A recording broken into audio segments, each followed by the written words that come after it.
Hello बच्चों, Rudra secondary school की online classes में आपका स्वागत है।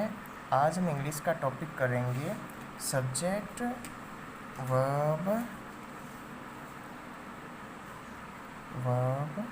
एग्रीमेंट।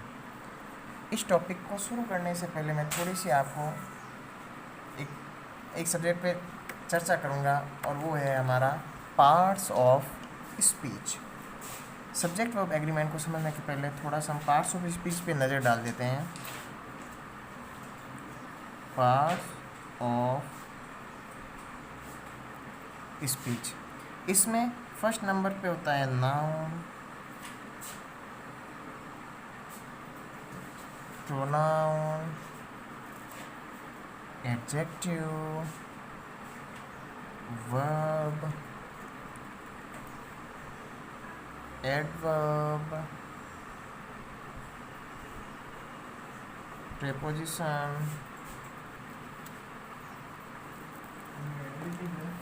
conjunction,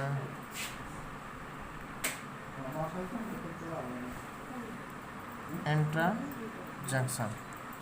नाउन का मतलब संज्ञा, प्रोनाउन का मतलब सर्वनाम, एडजेक्टिव का मतलब विशेषण। अब हमारा टॉपिक क्या आया?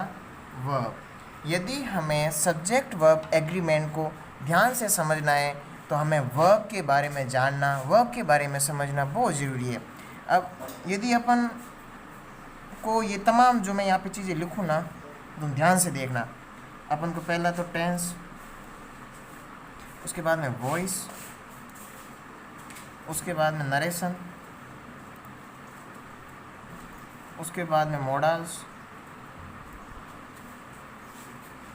इन तमाम सारी चीज़ों को सीखना है। और सबसे लास्ट में अपना ये ले लेते हैं सब्जेक्ट वर्ब एग्रीमेंट। इन सारी चीज़ों को सीखने के लिए हमें सबसे पहले वर्ब के बारे में नॉलेज लेना बहुत ज़रूरी है। पार्ट्स ऑफ स्पीच का जो वर्ब टॉपिक है वो सबसे इम्पोर्टेंट है। इसी से टेंस, इसी से वॉइस, इसी से नरेशन, इसी से मॉडल्स और इसी से हमारा सब्जेक्ट वर्ब एग्रीमेंट भी बनता है। तो अब हम थोड़ा सा वर्ब के बारे में जान लेते हैं। ध्यान से देखना प्यारे बच्चों। वर्ब, मैं यहाँ पर सबसे पहले वर्ब की डेफिनेशन लिख देता हूँ। आज तक आपने क्या पढ़ा? हिंदी की देख ले तो जिसमें किसी काम का करना या होना पाया जाता है वो क्रिया है। मैं यहाँ पर लिखूँ आई एम अ टीचर। लो, मैं एक अध्यापक हूँ। अब इसमें मैं कोई काम हो तो नहीं रहा है। अब आज है ना, हम जो वर्ब की डेफिनेशन पे जो नज़र डालेंगे ना, वो ध्यान से समझना प्यारे बच्चों।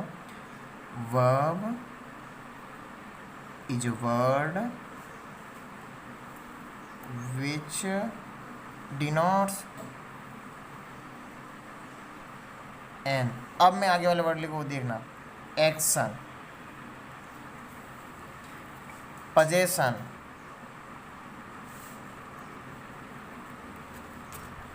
रिलेशन,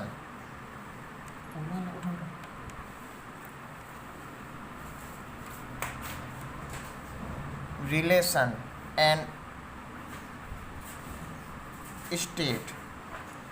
अब ध्यान से देखना, action, possession, relation and state, इन चारों वर्डों में ही वर्ब की पूरी डेफिनेशन आती है। अपन ने क्या पढ़ा? जिसमें कोई काम भी करना या होना पाया जाता वो क्रिया होती है। लेकिन क्रिया ये है एक्शन, पोजेशन, इसका है किसी अधिकार से, इसमें किसी एक्टिविटी का होना, इसमें कोई न कोई संबंध बताइए, वो भी वर्ब में आती है। और इसमें स्टेट, यूपी बिहार नहीं है, यहाँ पर स्टेट क्या है?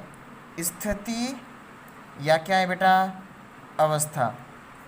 अब मैं आपके सामने एक सेंटेंस लिखा, आई एम अ टीचर। ये किसी व्यक्ति की अवस्था बता रहा है कि वो अध्यापक है। तो यहाँ पर ये वर्ब किसको डिनोट कर रही है?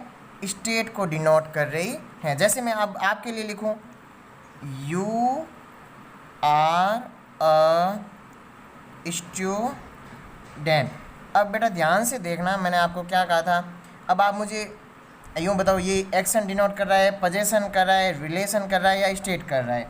अब आपको पता है कि भाई तुम एक स्टूडेंट हो, तो ये तुम्हारी अवस्था स्थिति बता रहा है। दैट मीन टू से ये भी क्या है? स्टेट को डिनोट कर रहा है। अब जैसे मैं एक लिखूँ, आई एम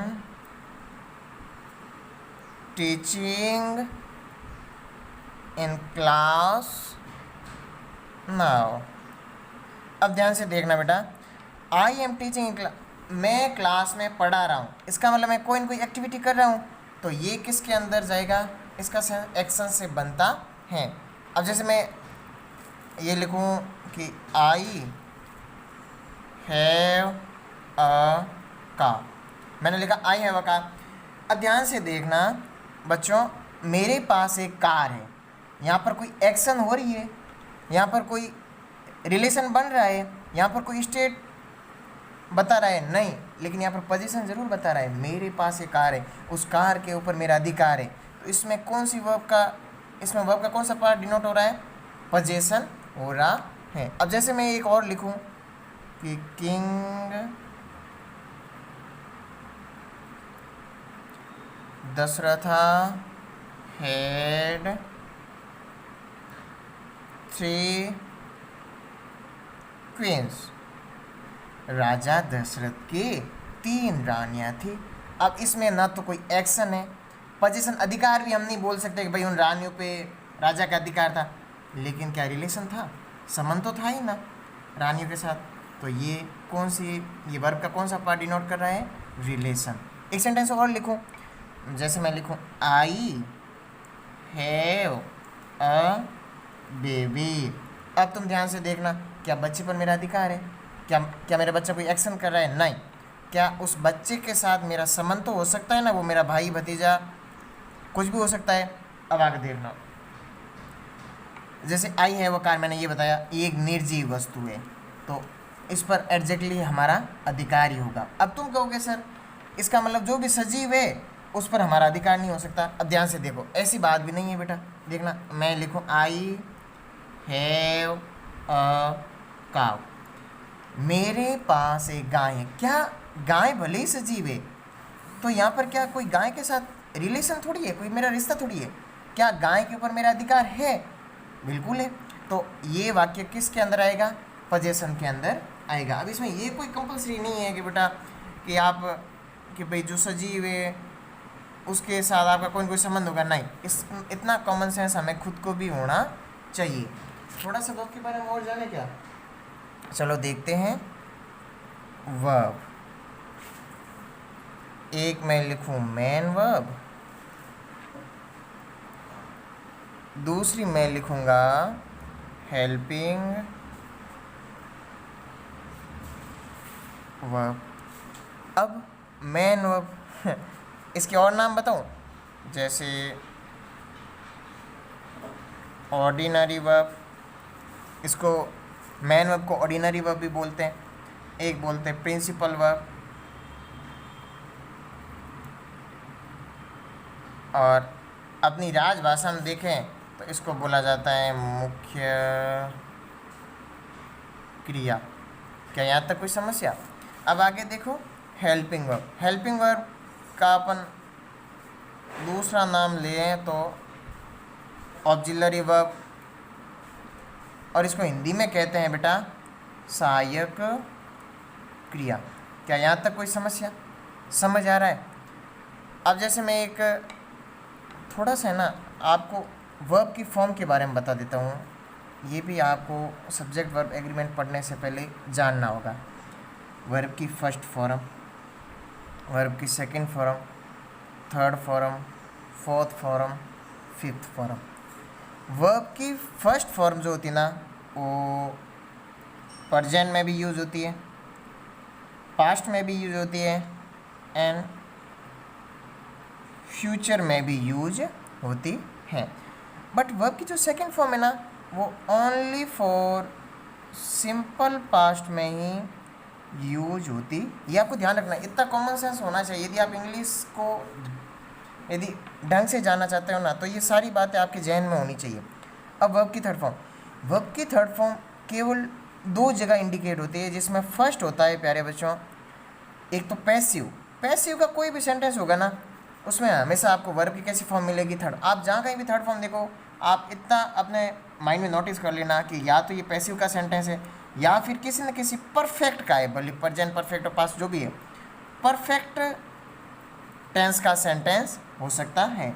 और आपको पता होगा वर्ब की फोर्थ फॉर्म किसको कहते हैं, आईएनजी फॉर्म को वर्ब की फोर्थ फॉर्म कहते हैं, और वर्ब की फिफ्थ फॉर्म ये हमेशा प्रेजेंट सिंपल में यूज और ये फोर्थ फॉर्म हमेशा किस में होती है, कॉन्टिन्यूअस के अंदर यूज होती है। भले कैसे भी कॉन्टिन्यूअस हो उसके अंदर फोर्थ फॉर्म मतलब आईएनजी पक्का ही आएगा।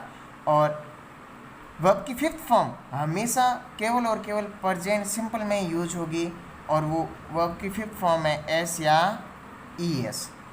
अब एस या ई एस तुम्हें पता है, ये हमेशा वर्ब ये प्रेजेंट सिंपल में ही यूज होती है।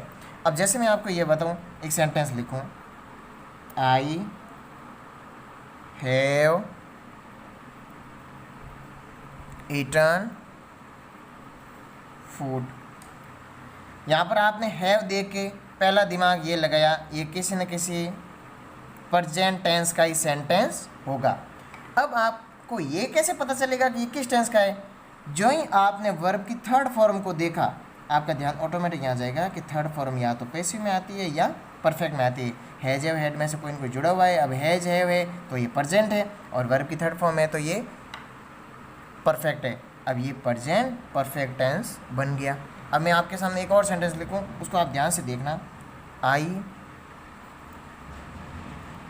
हैव बीन ईटिंग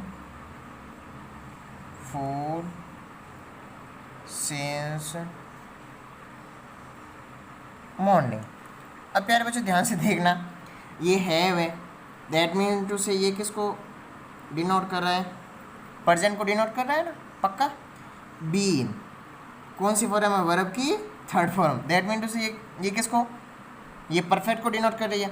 आगे देखना, ईटिंग आईएनजी, आईएनजी फॉर्म, इसका मतलब ये कंटिन्यूस को डिनोट कर रहा है। अब आप देखना प्रेजेंट, ये वर्ब की थर्ड फॉर्म होती परफेक्ट, और ये आईएनजी फॉर्म होते कंटिन्यूस। अब देखो प्रेजेंट परफेक्ट कंटिन्यूस टेंस का ये सेंटेंस बन गया। तो इतना अपन को नॉलेज होना चाहिए। जैसे मैं एक और लिखूं कि आई हैव अ कार, अब ये वर्ब के अकॉर्डिंग ये पोजीशन का सेंटेंस है कि नहीं है, कार के ऊपर मेरा अधिकार है। अब और हैव किसको इंडिकेट कर रहा है, प्रेजेंट को इंडिकेट कर रहा है। और यदि आगे कोई वर्ब होती थर्ड फॉर्म बताती तो वो आपको आगे का पूरा टेंस के बारे में बता देती। क्या यहाँ तक किसी को समझ। अब अपने टॉपिक पे आते हैं, जो टॉपिक हमने आज शुरू किया है उसका नाम है सब्जेक्ट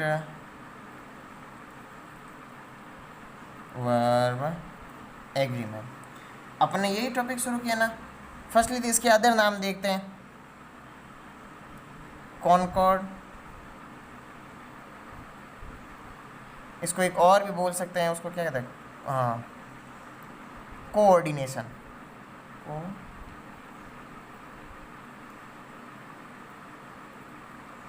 और अपनी हिंदी भाषा में देखें ना तो इसको कह सकते हैं सामंजस्य, सामंजस्य, या इसको ये बोल सकते हैं तालमेल। अब ये सामंजस्य और तालमेल है किसका, कर्ता प्लस क्रिया का तालमेल है। मतलब सब्जेक्ट प्लस वर्ब को किस तरीके से उसको एडजस्ट करना है, किस तरीके से उसको बिठाना है, किस तरीके से उसका सामंजस्य बिठाना है, इसके बारे में हम पढ़ेंगे। यदि पहले तो आपको एक नॉर्मली मैं बता दूं, जैसा कर्ता होगा वैसी की वैसी क्रिया भी होगी। मतलब जो कर्ता का, यदि कर्ता सिंगुलर है तो क्रिया भी सिंगुलर आएगी, यदि कर्ता प्लूरल है तो क्रिया भी प्लूरल ही आएगी। अब जैसे मैं आपके सामने रूल नंबर फर्स्ट पे आता हूँ, एक मिनट रुको, rule number first subject verb agreement के हम रूल नंबर फर्स्ट पे आ रहे हैं। सब्जेक्ट वर्ब एग्रीमेंट हमें ये बताता है जैसी हमारी क्रिया होगी नहीं सॉरी, जैसा हमारा कर्ता होगा वैसी हमारी क्रिया होगी। इसके अदर नाम है कॉन्कॉर्ड और कोऑर्डिनेशन, और इसका सामंजस्य या तालमेल। सामंजस्य और तालमेल किसका बिठाना है? कर्ता और क्रिया का सामंजस्य और तालमेल बिठाना है। रूल नंबर फर्स्ट आपको ये बता रहा है, base form of noun is always singular and when we add s, es, ies, ves, ren or other word,